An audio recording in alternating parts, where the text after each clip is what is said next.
Mr. Burrow, I think you have some comments to make. Right on. Yes, you have my superintendent evidence for November.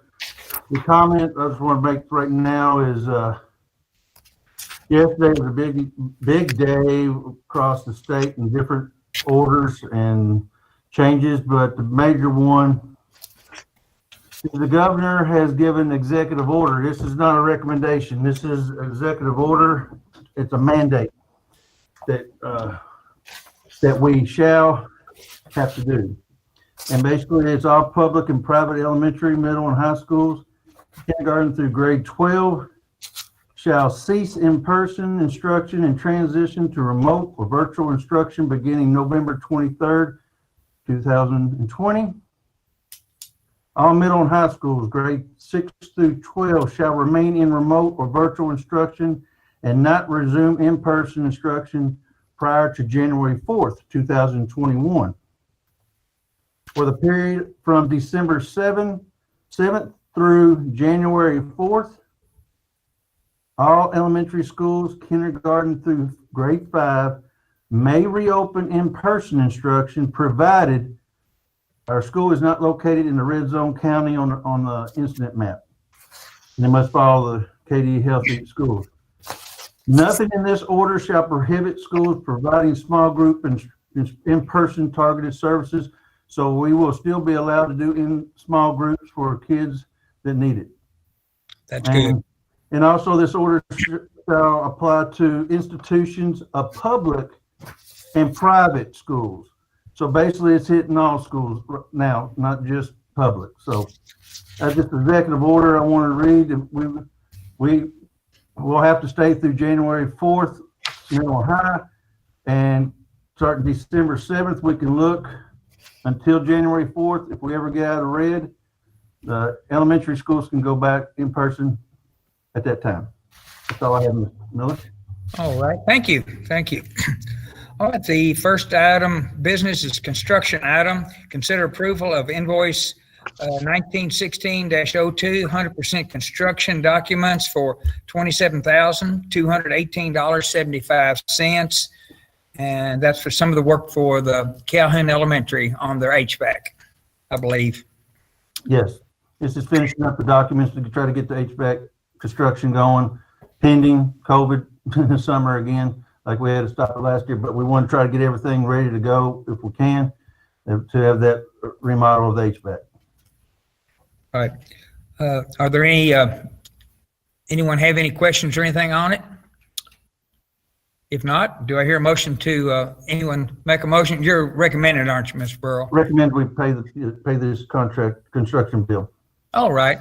All right. Recommendation made. Do I hear a motion? So moved. All right, Mr. Riggs, thank you. What about a second? Second. Thank you, Mr. Howard. All right.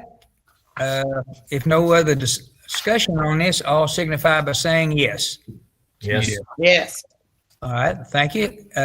Noes? All right. 5-0.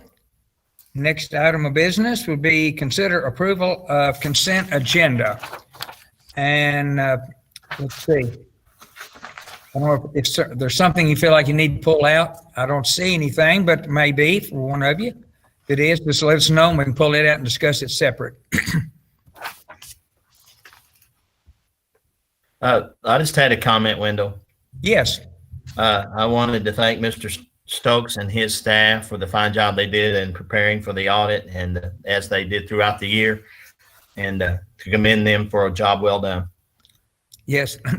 Naturally, I'll have to say they always do, but that's we take for granted of that also, but they do an excellent job.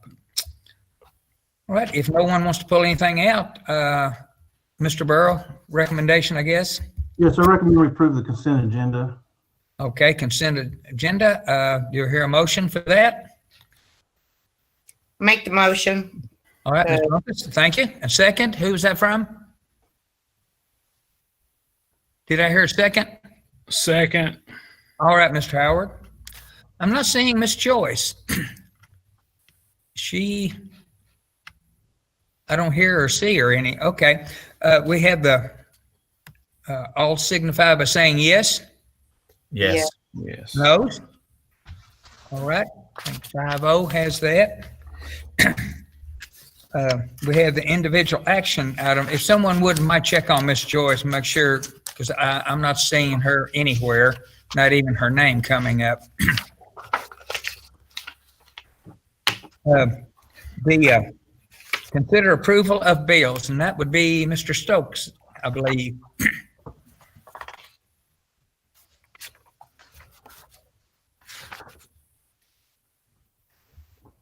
Here's Miss Joyce. Oh, yes, there's Miss Joyce. There Thank she is. Thank you. He's turning it on for me. Thank you, baby. And we have, do we have Mr. Stokes on now? Yes, sir. Okay. All right. If you'd like to proceed, Mr. Stokes, thank you. On the Well, bill. if you guys have any questions, I'll be happy to answer on the bills. You should have a copy of them, so.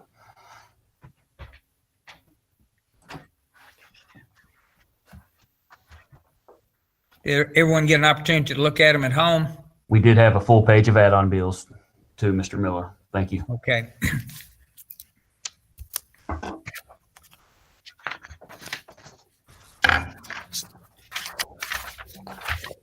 I overlooked that this afternoon.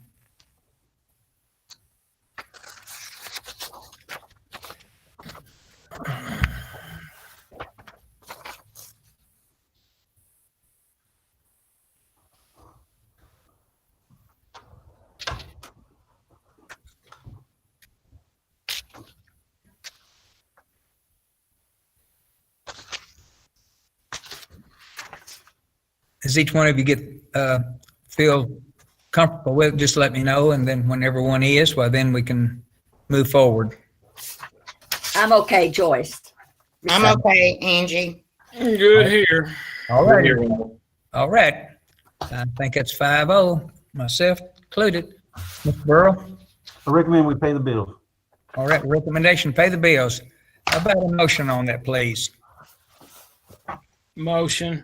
All right, Mr. Howard, thank you. Second. Mr. Riggs? All right, George. All in favor, say yes. Yes. Yeah. Opposed? No? All right, 5-0. Thank you, thank you. The next thing is consider approval of advertising and soliciting proposals for performing the duties of trustee of the John B. and Browning Young Scholarship Trust. I think I should probably start out with Mr. Burrow.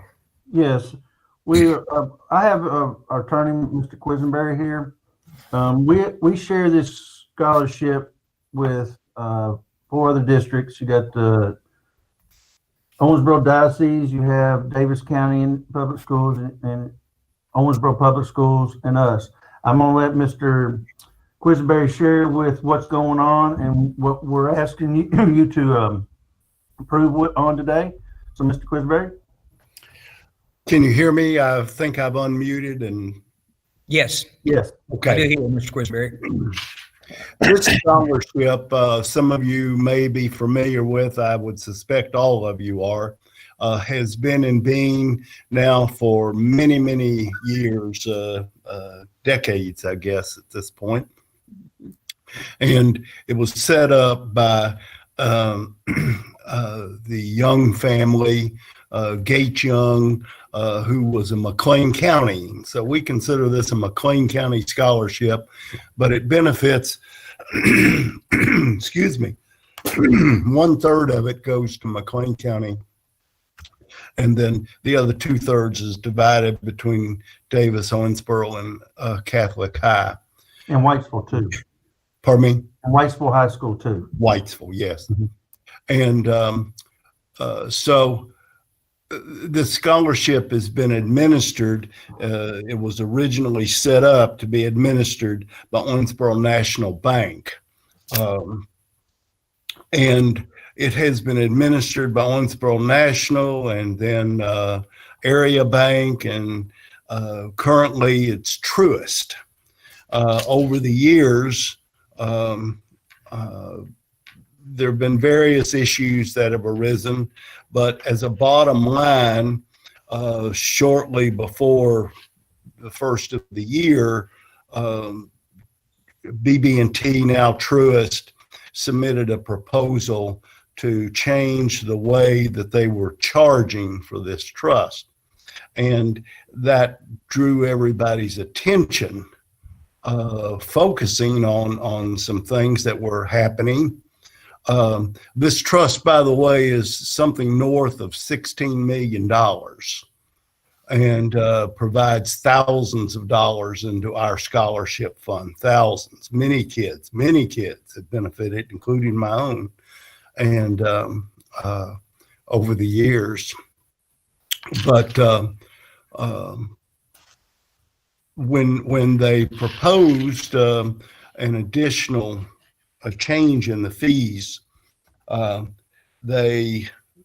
we started looking at it, and their proposal was a fee of which would work out under the current proposal about $130,000 a year.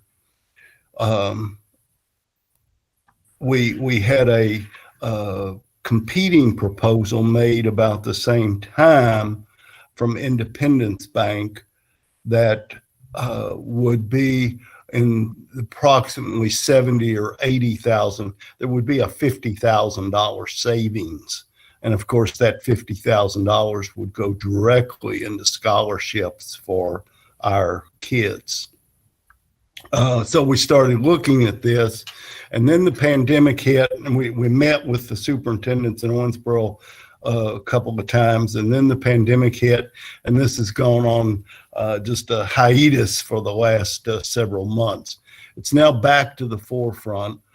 All of the districts, superintendents, and the financial people have all met, their attorneys have all met virtually and live, and we are proposing to do what's called an RFP, or request for proposals, to submit it to the Western Kentucky financial community and ask for proposals to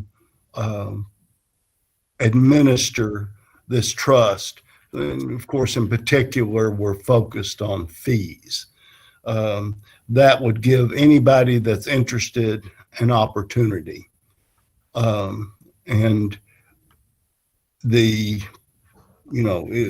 me, the proposal that Truist BB&T is making has some other ramifications I'll be happy to get into, but just as a bottom line, the $50,000 is certainly enough in my mind. $50,000 per year incentive to pursue this, and it may well result in a different trustee. It may be that Truist wants to stick with what they've got. I don't know, but they'll be given the opportunity to make the proposal. I'm welcome any questions. There's a whole lot more, but I think that's the tip of the iceberg. And we strongly recommend that we make this RFP and see what's out there. Mr. Quisenberry, what kind of timeline do you think is gone with this process? Well, the expected timeline would be to get the RFP out in the next couple of weeks, by the 1st of December, to ask that it come back in the 1st of January.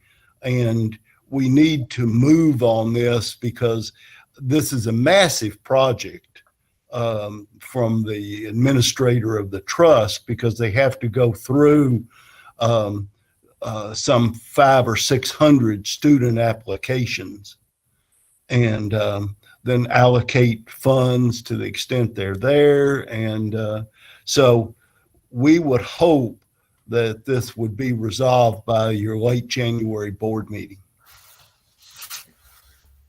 Okay. Good, thank you. Anyone else have any other questions? I will just say that today, I think all the superintendents and boards are all meeting today. They're going to do the same thing on this. I don't know. Do you have, Mr. Miller? Do you have the proposal in front of you? No, I don't. I'll go ahead and read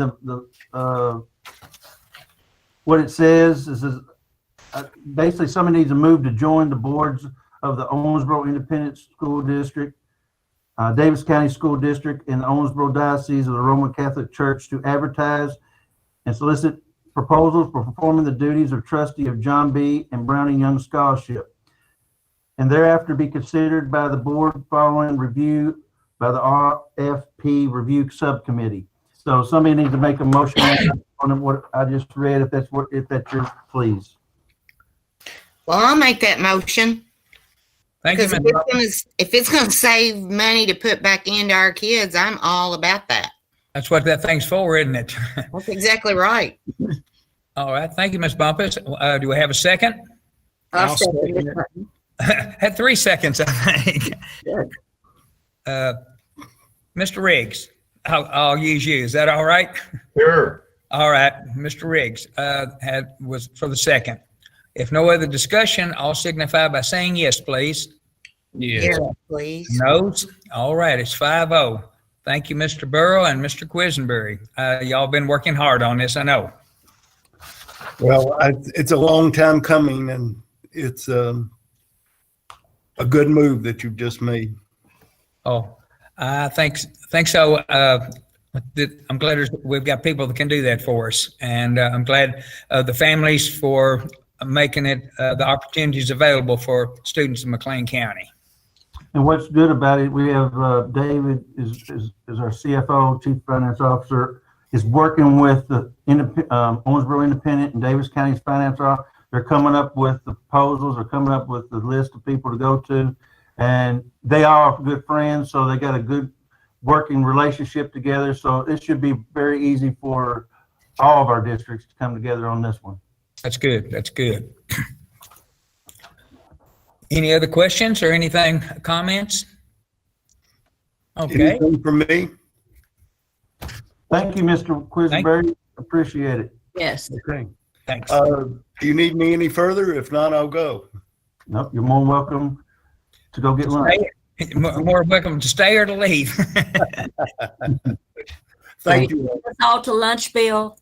I'm going to lunch. Thank you. Bye. Bye-bye.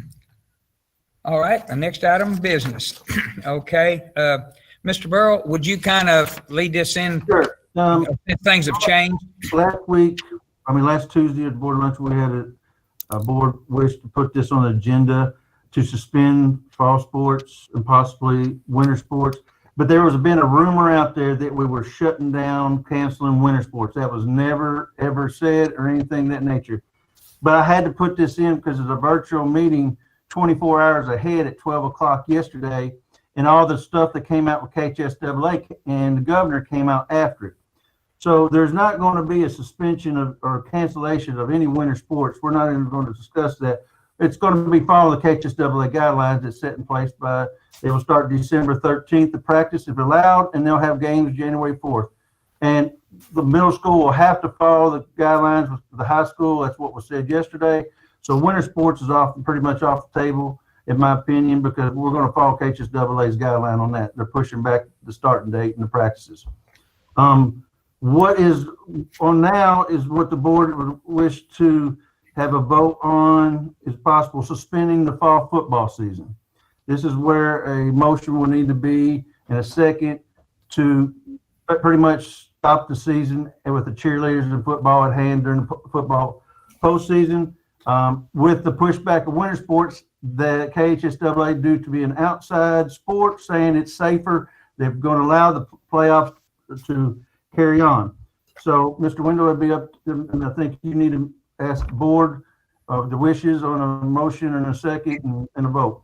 Okay. Do we have a board member who would like to make a motion for that effect? Well, I have something I want to say. Okay, go ahead, Ms. Bumpus. When we left the meeting on Tuesday, my phone started ringing and it has not stopped. I have gotten nonstop phone calls because evidently I myself, me, and I really did not recognize that I had this kind of power, stopped winter sports and canceled the football game on Friday myself. So my name and phone number went out on Facebook that I did this. So I am so thrilled to know that I have that kind of power. I didn't know. But anyway, I have received 63 phone calls and texts since Tuesday. Just got another 64. Two of which, one was a threat. If we didn't play Friday night, I was going to get shot and my tires were going to get slashed. That was by the same person. Another one was calling me names I haven't heard since high school. I didn't realize that McLean County football was the be-all, end-all in McLean County. I didn't realize it was that serious. Second of all, I've been on the board and I've not received this many phone calls about children's education. So I'm a little bit upset that sports is that much of an issue more than children's education, because I was elected to the Board of Education, not of athletics. Just want to throw that out there. But out of the 64 phone calls and texts that I got, 2 were from senior football players. They were the most respectful. They were the most sensible. And it should have meant more to them than any parent phone call that I got. And the first one I got said, I respect what the board says and does. And even though I would be disappointed if the board chooses not to let us play, in the scheme of things, it's a football game. And I go to school for an education. The text that I got today told me all of the things that the football players have done to make sure that they have followed the rules. But, he stated, whatever the board decides, I'll support you. I'll support the board. Because in the scheme of things, it's a football game. I thought that showed maturity that I didn't get from most of the parents that I talked to. So I want you to know that we have a lot to be proud of in our football team besides what they do on the field. You got that right. Because they had more maturity than most of the parents that I talked to. And it should mean more to them than any parent that I talk to, because it's their senior year. So, Mr. Wagner, if you're on there, I appreciate what you have instilled in our football players off the field more than what you've instilled for them on the field, because that made me prouder than anything. And before we take this vote, I will tell you that my personal opinion is if we're not in school, then I don't think we need to play football or any other sport for that matter. But I was not elected to give my personal opinion. I was elected to represent a group of people. So when we take this vote, my vote will be based on a tally sheet. I went through and marked on a piece of paper my phone calls. And that's how I will vote, representing the people who elected me. So, Mr. Miller, you can go on and ask for a recommendation. All right. Anyone else have anything else to say? Angie, I was the same way with the phone calls. It was about even, but I had a real good talk with two young men in the parking lot, 30 minutes ago? Yes. And very, very impressed with those two and what they said to me. And I was very impressed that it was, they would go with us, yay or nay. So again, that made me really feel for them. All right. I think that speaks volumes. Because that they're more mature, like I said, than most parents I spoke with. I'll have to admit, like you all, I got more contacts than I've gotten in the 3.5 years I've been on this board. It's I think we all did. That athletics so many times wags the tail, if you want to look at it that way. And the dog is the educational system, but the sports tend to wag the tail at times. And it's important that we keep focused on that. But I do appreciate the fact that, like you, John, and Angie, most of the people that contacted me, even most of the parents, were nice and they were respectful. The boys have been amazing. I did not encounter, expect, or even, wow, I was really impressed. Obviously, Coach Wagner's done a wonderful job with them. But I just want to say basically the same things. Most of mine are overwhelmingly to go, but with they understand we're going to do what we think is the right thing for kids, and that's what it should always be about. Unfortunately, we're not always going to agree what that is, but that's okay. That's part of the process. But anyway, I was impressed, and I voiced that same surprise and enjoyment and appreciation. Okay. I too had several calls, and every one of them, they were all adults, but every one of them was very respectful, and all of them said, we respect what y'all have to do. So a lot of times you don't have good, easy decisions to have to make, and every one of them was supportive of us, but hoping that we would go along with them having the football, and that was before we knew all of the new regulations that came out yesterday. But with that said, and that's all I have to say. But Wendell, I've always felt that if we're not in school, we don't need to be playing sports. Now, that's me. That's not the group that I stand, that I was elected for. But Right. That's just one of those things that if we're not in school, then maybe we shouldn't be playing. And I agree with you on a normal case, but this COVID isn't normal, and they are doing virtual if they're not in school. So some count that as being in school, some don't, which we could debate. That doesn't make any difference. But anyway, I think it's extenuating circumstances on this whole last darn year on everything, and it stressed everyone out. And I think everyone that's hearing or has been up, I think everyone's the same situation. And another thing I say, Miss Angie, is on the adults not being, the parents not being very good.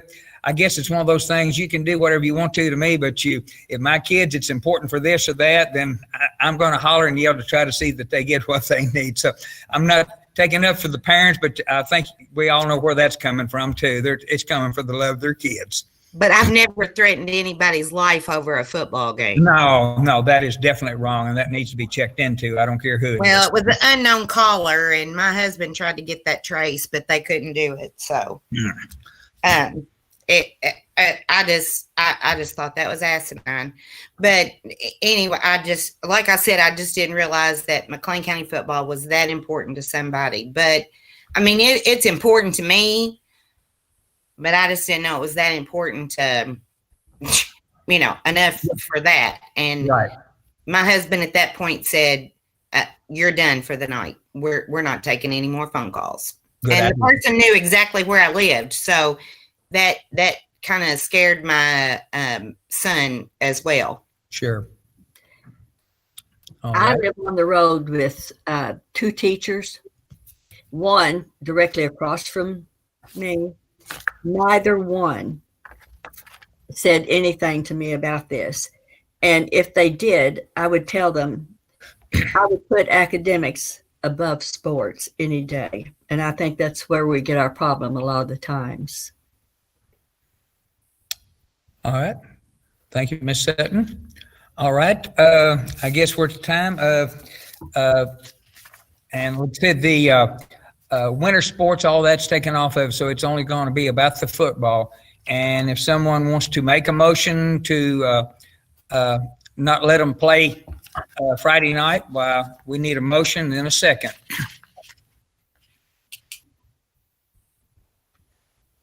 I will make the motion based on the number of calls that I got against it. I will make the motion to not let them play on Friday night. All right. Thank you, Ms. Bumpus.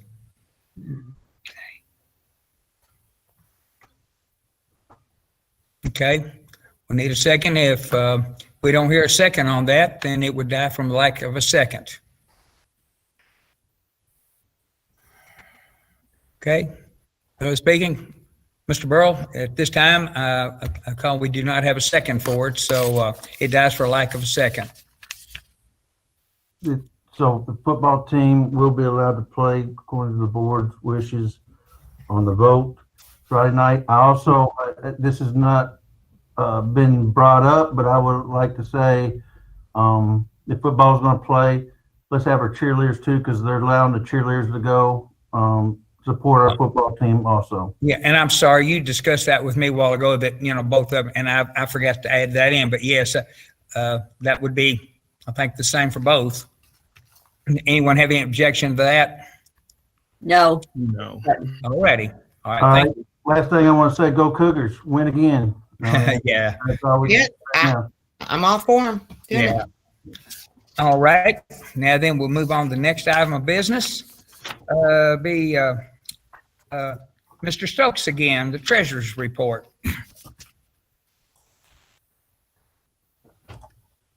Thank you, Mr. Miller, Mr. Superintendent, members of the board. In the month of October, our revenues totaled $839,061.65, and our expenditures totaled $1,078,720.60.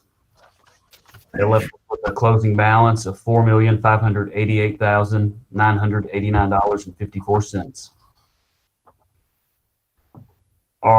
Of that amount, our different accounts totals are for general fund and payroll checking, $3,332,457.98. Our special revenue fund had a balance of $20,610.61. Our district activity funds have a balance of $32,000. Excuse me just a minute, Mr. Stokes. Ms. Christie, could you scoot our page on up? We're not getting to see that. Thank you. Thanks. Yeah. Thank you, Christy. I apologize, I got a little ahead there. That's all right. To the beginning or continue? Continue. Just continue, I think. All right, so we were at district activity funds, and they have a balance of $32,730.54. Our capital outlay has a balance of $338,372.76. And our FSPK fund has a balance of $57,065.02. And our construction fund showing a negative balance of $55,557.83. And again, that's because we've started the process for the HVAC replacement at one of our elementary schools. And we, within the next 4 to 6 months, will sell bonds to cover the cost of that construction, but there are some upfront costs. So the red figure there, the negative number, is not cause for alarm. School food service, their balance is $87,109.96. Excuse me. I Yes, ma'am. just have a question. And this is something, when I looked at this when I got home the other night, why does our school food service have a surplus of funds? $87,000 towards $1 million budget's would not be considered much of a surplus. Well, but when we did the audit, or when they talked about the audit the other day, and she said that we had $53,000 or whatever. I don't know. And you can, if you could explain this to me. But to me, shouldn't we kind of like be breaking even on that? I mean, it's just my thought, because I thought our goal was to like be just feeding the kids, not really making a profit, just feeding the kids. Well, So, yeah. I mean, am I wrong about that? I mean, I don't know. That's correct. However, what for the last 3 to 5 years, we've had an operating loss every single year. So you saying that we're having a mass surplus is only accurate for this year, and a big portion of that reason is because we were out of school for a third of the year, so we had no sub costs. We actually had a few positions that we did not hire because someone had quit, but since we were not serving the meals, we didn't have them. So we had a lot of salary costs that just did not occur last year. And so Okay. with the operating loss, the prior 4 or 5 years, actually it was a welcoming sign to see that we had turned it around for at least a year, because if those, then general fund will step in and have to cover costs. Okay. I mean, I'm not questioning. To me, it was like, we should kind of just be like right around there, even, I thought, you know. And I don't think you'll find anyone who disagrees with you. I'm 100% on the same page with that. However, again, $50,000 for $1 million budget, and we could just as easily have lost $50,000. So that's not excessive. In fact, the recommendation for food service would be to have a 3-month balance as a reserve. Of course, if you take $1 million and divide it by 12, that's around $84,000 that we would want to make sure that we have. So honestly, it's reasonable, and absolutely we are not out to make money off food service. Well, I'm not saying we were trying to make money. I'm just trying to get that straight in my head while we had, that's all I was trying to. Ms. Bumpus, also with food service, they're kind of a self-sufficient organization, where if their dishwasher goes down, anything like that, that money, if they don't have a surplus, it comes out of general fund. So it basically, we use that for maintenance also. Okay. And Yeah. also this, isn't it kind of like a business, it's cash flow? I mean, you might see quite a bit of money in there, but time you pay the bills, get everything out, there's not necessarily that much there. That is also accurate, Mr. Miller. But I do know Ms. Bumpus was talking about the end of the year balance. Actually, Right. So she's accurate in that. Well, David, I'm saying, I'm sorry.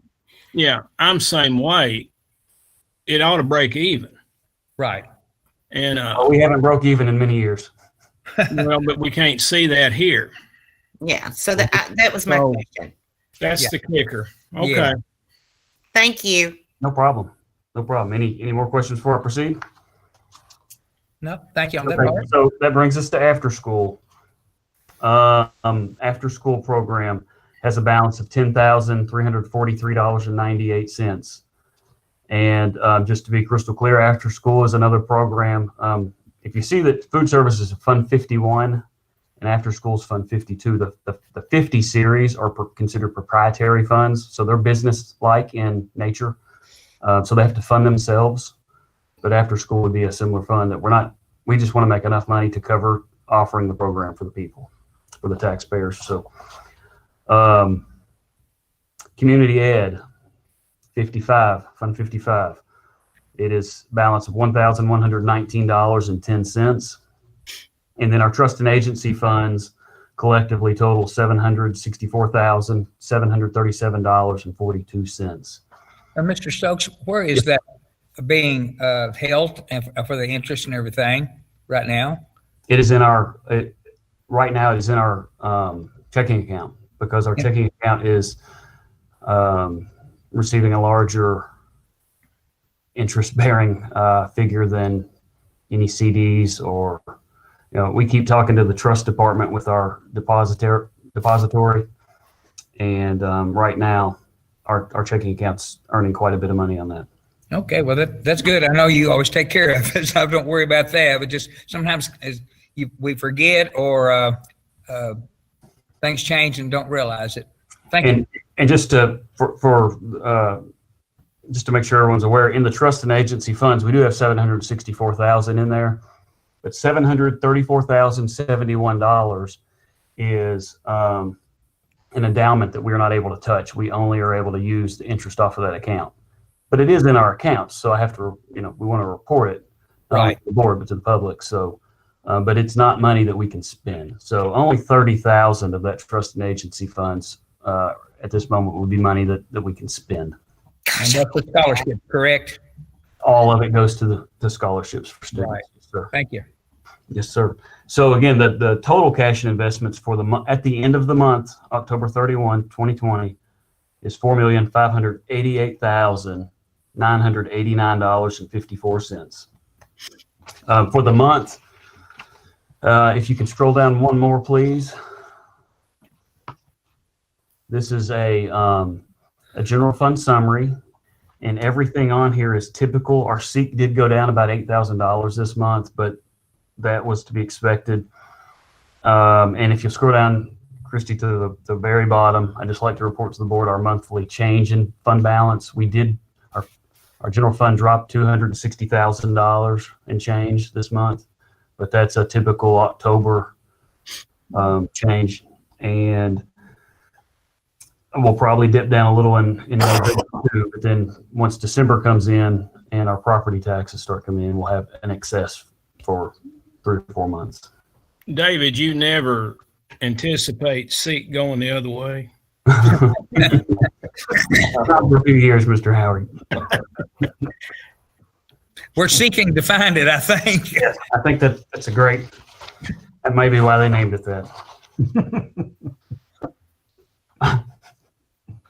So I'd be happy to answer any more questions on this report or on anything dealing with finance.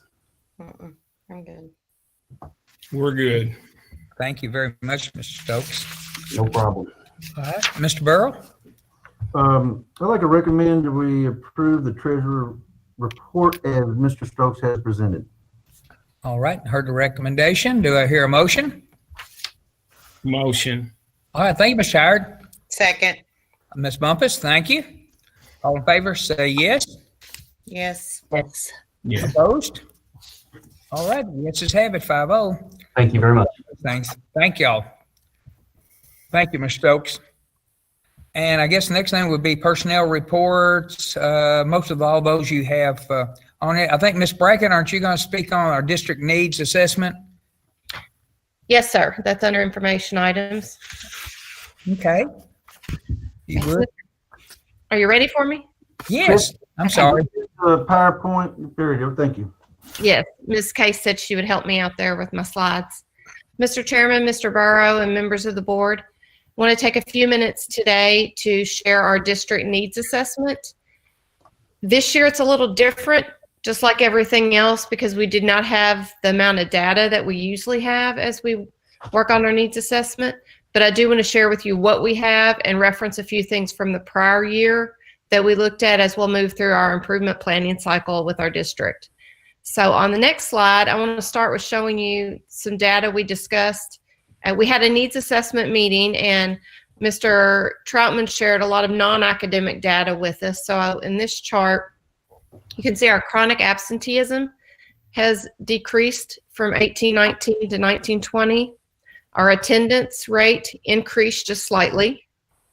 Our out-of-school suspensions decreased a little, and our in-school suspensions decreased a little. So basically, our non-academic data in this chart is all in the positive form we would want. And on the next slide, Christy. At our high school, we do have some data that we were able to get back from the state. We were able to get our graduation data. And as you can see, for our 4-year and then average of 4 and 5-year, our graduation rate did increase a little. That's been tough to do because we have a high graduation rate. So that's a positive thing we were able to see. The transition ready rate that you see there from 87% to 61%, I want to note that that 61% is as of March when we went home. Because when we went home in March, we were not able to administer the industry certification test that we would usually have some students take. So although it's showing less than the year before, that's only till March. So we were right on track. If we had been in school for the entire year and able to give all the assessments to our students, I fully believe we would have been at our 87. So I feel like we're still on track and doing well with transition ready. On our next slide, I do have some trend data on ACT to share with you. This is the junior class from last year. Luckily, we were able to take the ACT right before we were sent home with COVID. So I went ahead and put several years data. I keep a running chart. So I went ahead and gave you all of that so you could kind of look back over the years. And we had gone down in 18-19 and really looked at that. And we are glad to see, if you look at the gray line, that's our composite score. That's the number a lot of people are really familiar with. So I wanted to make sure to include that number. But one of the things we really look at is our percent of students meeting benchmark. So that number I've included for you also. That would be in English, as you go across, we had 43% met the benchmark in English, 23% in math, 33% in reading, and 21% in science. So we did come up in our composite, and several of our percentages, meaning benchmark, you can see increased from the prior year, but we're not quite where we want to be. As you can see, the state average composite was a 19. So we're a little lower than the state, so we do have some areas to continue growing in, but we were glad to see that we were back on the uphill, moving back in the positive direction after we had dropped for a couple years on that. I tell you, considering everything they've been through on it, I think it looks good. Looks, like I said, going the right direction and not even getting to finish everything. Right. And this was, in this data, the 1920 column there is from the test in March only. It's not showing if students have gone and retested on their own, which many of our students do, and we encourage them to do. But this right here is on the test day at the high school for the juniors last year. So they are this year's seniors. This is the data for this year's seniors. Okay. Anyone have any other questions or anything on that? Okay, on our next slide, this information comes from our middle school. And this is new data we haven't had in the past. We are a part of the Gear Up grant from the West Kentucky Co-op. And that grant has provided us this assessment. So Mrs. Jill Howard now works with our district from that grant. She works with our district and another one. And she shared this data with us at a district meeting we held to see where our middle school was falling on where they're moving toward for when they do take the ACT. So this is Aspire is a test from the ACT company that help predicts how students will do on the ACT, which predicts how they will do in post-secondary education. So I try to put you a key down there that the first part of the blue line is telling the percent that it's exceeding, and the darker blue then next to that is showing you the percent of students who are coming in as ready. Okay. So they gave us three information at the top. They gave us the nation, they gave us the schools in the co-op, and then they gave our middle school. So as you can see, in English, we actually did a little better than the nation, but we had 74% ready or exceeding.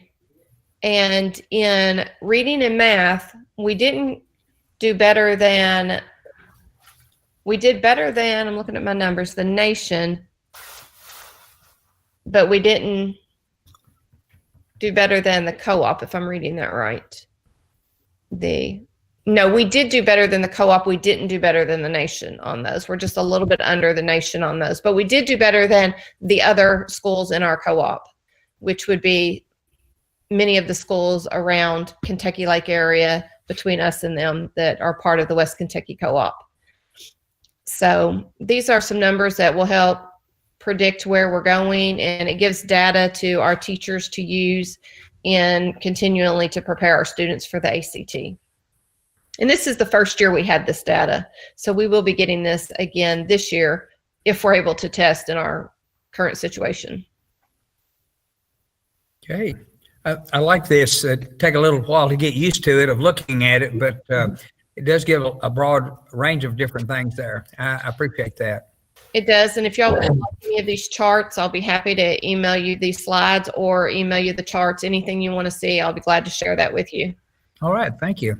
So on the next slide, I want to look at some of the schools on Tuesday when schools were giving reports. Several of them mentioned that their fall MAP scores. So this is a chart that compiles our MAP scores as a district from the fall. I put an asterisk there because I do think we need to take into consideration that some of these tests were taken remotely, and that can mean different things. So they weren't all in our schools being supervised as they were being administered the tests. A lot of them did take them in the schools, but some students did take these assessments at home. But we did have some highlights and good points to look at here. If you look on the far right column, that is the percent of students that were at or above grade level. So that's where we're looking at students that were at the 50th percentile or above. Well, we're really impressed with the high school MAP scores. These were some of the better ones they've had. If you look at 9th and 10th grade, they had high percentages above the 50th percentile in both math and reading. Again, we have to remember they did take this remotely at home. But from what I know about this test, the reading test is not going to be a test that you can Google answers to. So the reading test on the MAPS test, it takes real thought from students. So I feel good about the fact that if they took that one remotely, that was not as concerning as possibly taking the math test remotely. But we do have some points on here that made us happy to see that our students were continuing to achieve during remote learning at the end of year and this year. So that was the purpose we wanted to make sure and take this, because we wanted to look if our students were continually achieving as they were before they left us in March. And I know some of our schools have done a great job of digging into the individual student scores on these to find ways to help students and see who is struggling with remote learning and who's exceeding with it. On the next slide, I then pulled our information by students with disabilities. I did that because usually when we take the K-Prep test, we focus in on that because that has been an area of need for improvement past several years. So I did pull those when we looked at our MAP test.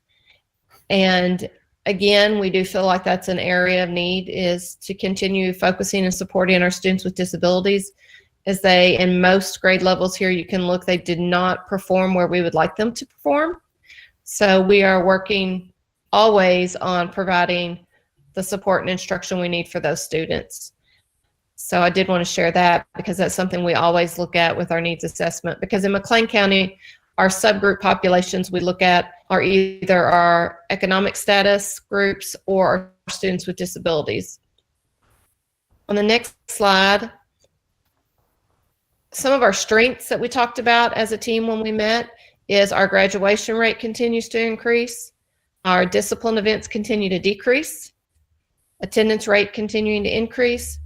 And one that I didn't provide the data on there for, but I wanted to mention to you, is our ESL program. We don't have a large population in that program, but we do have a program, and they take the access test, and 3 students have exited our ESL program based on access scores in 18-19 and 19-20, which is an increase for our district. So we're proud of those. Yes, sir. ESL, might want to share what ESL. I'm sorry. Yes, I get carried away with my acronyms because I look at them daily and I know everyone else does it. English as a second language. English as a second language. So to have, for our small district, having 3 students exit that program each year, that's been an improvement, and we are proud of that. We have some really great kids in that program, and we're really proud to see them and the hard work they've put in, as well as all their teachers and supports. Okay, next slide, Christy. So we definitely then look at our areas of growth as we talk about our needs assessment. We didn't get any K-Prep scores this year because of being out for remote learning at the end of the year last year. So we did look back to see what some areas of growth we talked about the previous year. And science, we had only 38% that scored above proficient according to the 18-19 K-Prep scores. So that continues to be an area we want to stay focused on. Our high school math and reading novice rates from the 18-19 K-Prep were high, and so reducing novice in those areas at the high school, we identified that last year as an area of need, and we want to continue working on that. And then the information I just showed you, I think 2 slides ago, was our students with disabilities in math and reading. According to those fall map scores, that's definitely still an area we want to continue to improve and help students achievement increase in. Ms. Brackett? Yes, sir. Question on the scoring. I know these are special needs. Is there any way that we can get them in the classrooms in those small groups more often, considering the COVID?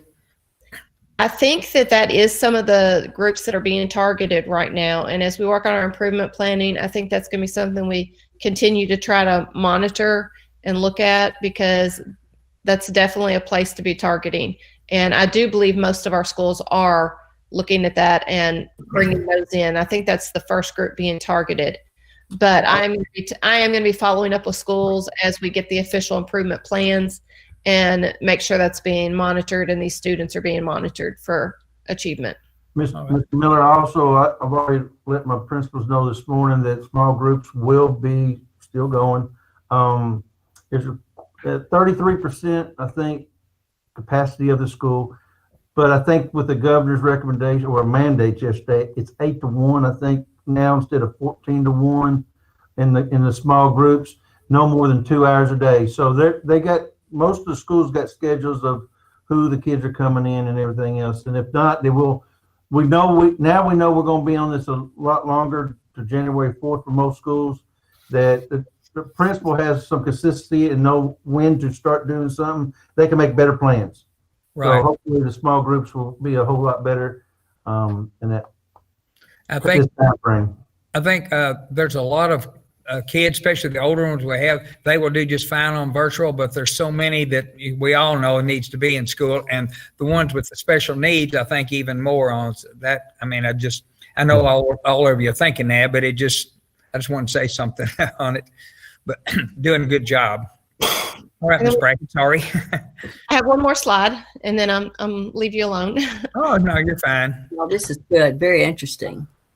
When we look at our improvement planning process, so we look at all of the data that I've just shared with you, and we've talked about our areas of strength and our areas of need for improvement. And we try to look at what processes and things are in place that need improvement to actually then improve the student achievement. And we are continuing on with the areas that we were focusing on in 1920, because we're still using so much of that data due to a lack of data from last year. So the 2 key, we call them key core work processes. That's what the KCWP stands for, key core work processes. And one of the number 1 in that group of processes is called design and deploy standards. And number 2 is design and deliver instruction. And those are the 2 key core work processes that our district and our schools are continuing to work on. And last year, the state of Kentucky had revised standards that were adopted for multiple content areas. So that is a continued focus, making sure that we're supporting our teachers in thoroughly understanding the rigor of the standard and how to plan and teach those standards. So we also are looking at how to deliver instruction. Not only how do we deliver the instruction for these standards, but how do we know how to deliver it and engage students remotely and in person. So as we get to our planning, reviewing our actual plans and adding to those, I think those are going to be definitely some important areas that we think about. How not only are we addressing these key core work processes in person, but how are we addressing them with remote learning? And these are going to be some of our focus. We will be meeting in the next month to review last year's improvement plan and then take this information and decide how we need to update some of the activities and strategies. And I just want to invite, if any of the board members would like to be involved in that process or attend that meeting, if you'll let me know, I will definitely get you the invitation to join us if you would like to. All right, thank you. Maybe some can. That would be great. And that is all I have, unless you have any questions. Thank you. Thank you. Thank you, Ms. Brackett. Thank you. Appreciate what you do. I know it's hard, especially now. Thank you very much. And also, Ms. Christie, I want to thank you. I know you're in the background there. You taking all those balls and juggling them while you're trying to do this too on it. I want to commend you for the job that you do on that. Thank you. Yeah, no problem. You deserve it, along with a lot of others here. Does anyone else have any comments to make? If not, do I hear someone to entertain a motion to adjourn? So moved. All right, Mr. Riggs, second. Second. Mr. Howard, all right. All in favor say yes. Yes. Yes. All right. Thank you. Thank you, all of you. Thank you.